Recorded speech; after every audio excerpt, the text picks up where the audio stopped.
In my How Did I Get Into Modeling video, I had talked about how the Tuskegee Airmen were my first foray into Alclad because I didn't like how bare metal foil worked.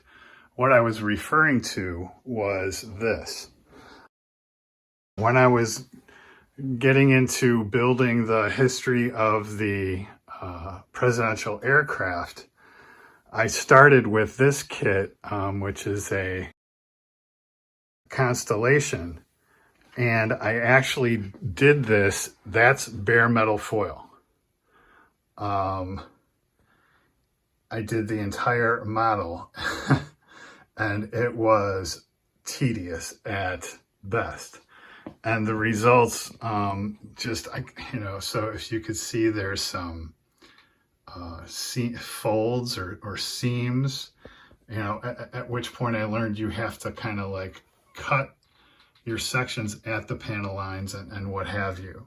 The other thing, let me see if I can find it, is I would get buckles or bubbles that I just couldn't get rid of no matter what I did. I moved it up here so it'd be easier to see, but yeah. You can see there's wrinkles right there. And then all in there, you see all those, like there and up in there.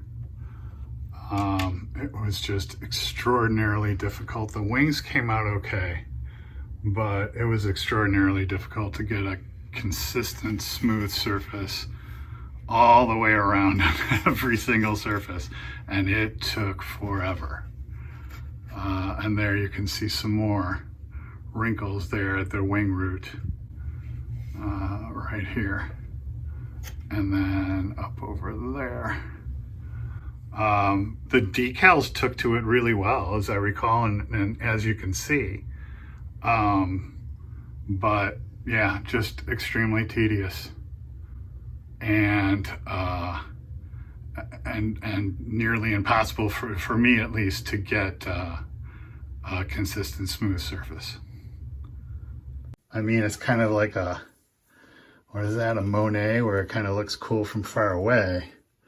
That looks nice, and the shine is just incredible. But when you get close up, you start to see all these flaws. So I ended up going with, after those Tuskegee Airmen, I ended up going with Alclad. I'll pop that video in, but I did these 4 planes simultaneously, at least as far as the Alclad was concerned. It's a smooth, consistent surface all the way across, and you don't get the wrinkles. And it's not to say that I don't like this model. I do. I actually have it on display up in my office. So just thought I'd share that little story about my experience with bare metal foil versus Alclad.